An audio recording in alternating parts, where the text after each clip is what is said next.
तो पुतिन ही जवाब जानते होंगे कि टैक्टिकल वेपन, न्यूक्लियर वेपन तैनात क्यों किया है बेलारूस में, क्या इस्तेमाल होने वाला है। यूक्रेन पर बड़ा सवाल है, ये सिर्फ डराने की, दबाने की कोशिश है, ये वक्त ही बताएगा। लेकिन किसमें कितना दम है, जरा ये भी आपको हम ग्राफिक्स के जरिए बता देते हैं, जानना बहुत जरूरी। आप देख पा रहे हैं Joe Biden, Rishi Sunak, Emmanuel Macron, यानी कि अमेरिका, फ्रांस और ब्रिटेन की जो न्यूक्लियर पावर है, आपको बता रहे 5759 है ये न्यूक्लियर पावर। लेकिन रूस अकेले दम पर इनसे भारी है। देखिए उसका आंकड़ा बता दें, 5889। इन तीनों को भी अगर मिला दें नाटो देशों को, तो भी रूस का सामना करना मुश्किल हो जाएगा। एक और आंकड़ा आपके सामने रखते हैं। देखिए अब आप तीन देश एक साथ देख रहे हैं, नाटो के साथ अमेरिका और फ्रांस को आप देख रहे हैं, और इधर आप देखिए अगर रूस के जो साथी हैं, जब अमेरिका की बात आती है तो चीन साथ खड़ा हो जाते हैं, यानी जिनपिंग साथ आ जाते हैं। अगर नॉर्थ कोरिया की बात करें तो अमेरिका के मामले में नॉर्थ कोरिया भी रूस का साथ देता है, और अगर साथ में इन्हें ले आए तो 6329, यानी हर तरह से रशिया अकेले भी भारी है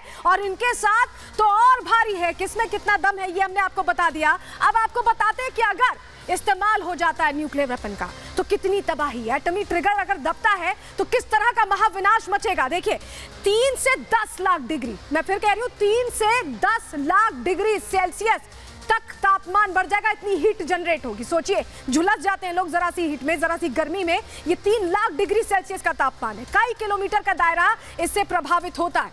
हमले के दायरे में जहां हमला होगा उसके दायरे में जितनी जिंदगियां होंगी, जो जीवन वहां पनप रहा होगा, वो पूरी तरह से समाप्त हो जाएगा। ये भी हम आपको बता रहे हैं। और हमले का लंबे समय तक असर होता है, दूरगामी असर होता है। हिरोशिमा नागासाकी में अभी भी लोग कहीं ना कहीं बॉडी डिजीजेस के साथ बॉर्न होते हैं। देशों के पास अब तक बताएं दुनिया भर में 13,865 परमाणु हथियार। सोचिए आप, जीवन को, पृथ्वी पर जीवन को 50 बार खत्म करने जितनी ताकत है इन परमाणु हथियारों में। हम आपको डेटा के साथ बता रहे हैं।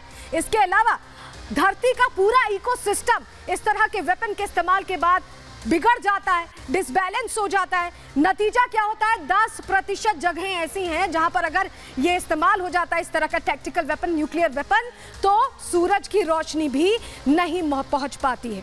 तो एक तरफ रशिया और रूस में किस तरह की, रशिया और यूक्रेन में किस तरह की तनातनी है ये हमने आपको बताई। लेकिन साउथ कोरिया और नॉर्थ कोरिया की भी जो दूरियां हैं, जो तलखियां हैं, वो किसी से छुपी हुई नहीं है। इस बीच अमेरिका ने साउथ कोरिया में अपनी महाविनाशक पनडुब्बी तैनात कर दी है और इससे किम जोंग उन को गुस्सा आ रहा है। लगातार तमाम परीक्षण कर रहा है किम जोंग उन। तो क्या आर पार की जंग के हालात बन रहे हैं, क्या ये बैटल ग्राउंड है जो खुलने वाला है जंग के लिए, अंदर की खबर में अब आपको बताने जा रहे हैं। रिपोर्ट देखिए।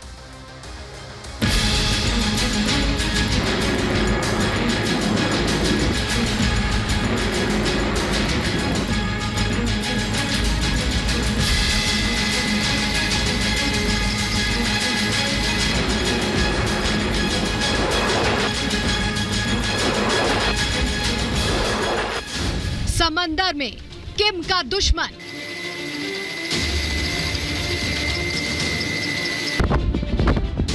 बाइडेन के पास तबाही का रिमोट।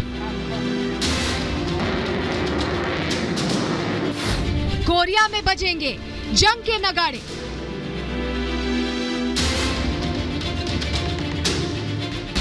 कोरियाई प्रायद्वीप को कोई महायुद्ध का दूसरा मोर्चा कह रहा है तो कोई तबाही का नया बैटलफील्ड।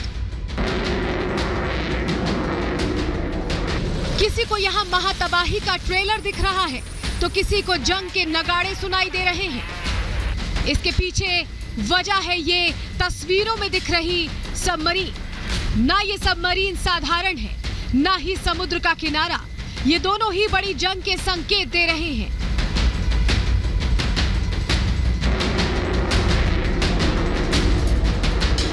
इस सबमरीन ने बढ़ा दिया है कोरियाई प्रायद्वीप में तनाव। इस महाविनाशक, महाघातक सबमरीन का नाम यूएसएस मिशिगन है और जिस किनारे पर यह खड़ी है वो है साउथ कोरिया का समुद्री तट।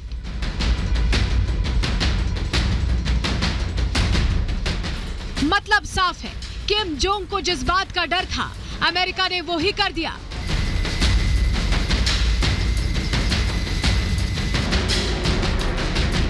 किम की धमकियों के बावजूद अपनी महाघातक पनडुब्बी साउथ कोरिया में तैनात कर दी है, जिससे किम जोंग बेहद गुस्से में है। जंग के आसार बढ़ गए हैं, कब युद्ध छिड़ जाए कहा नहीं जा सकता।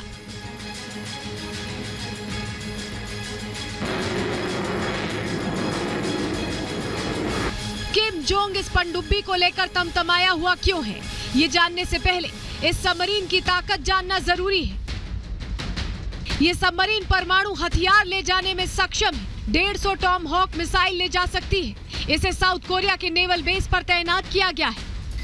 अब इस सबमरीन को लेकर किम जोंग की परेशानी समझ लीजिए। अमेरिका और साउथ कोरिया काफी समय से युद्धाभ्यास कर रहे हैं। हर कुछ महीने में हो रही वॉर एक्सरसाइज से उत्तर कोरिया का तानाशाह किम जोंग भड़का हुआ है। उसने अपने हथियार गोदाम के दरवाजे खोल दिए हैं। कभी वो मिसाइल दागकर साउथ कोरिया को डरा रहा है, तो कभी परमाणु हमले की धमकी देकर दुनिया को दहला रहा है।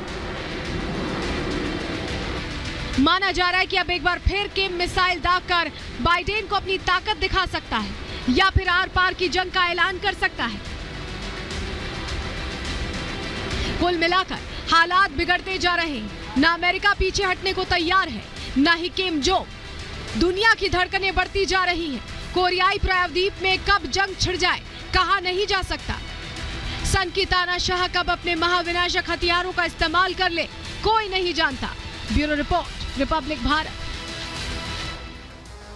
तो आपने देखा किस तरह के हालात बन गए, लेकिन 3 ट्रिगर पॉइंट्स हैं, 3 ऐसी बैटलफील्ड्स हैं जो इस वक्त खुली हुई हैं और खतरा जहां पूरा मंडरा रहा है। आपके सामने ग्राफिक्स के जरिए पूरी जानकारी रखते हैं। देखिए, रूस यूक्रेन के बीच जंग जारी है। आपको इसकी जानकारी है, किस तरह के हालात है, किसी से छिपे नहीं, क्योंकि 1 साल से ज्यादा ये युद्ध चल चुका है और अभी भी हालात गंभीर बने हुए, तनावपूर्ण बने हुए। यही वजह कि बेलारूस में देखिए परमाणु हथियार की तैनाती हो गई।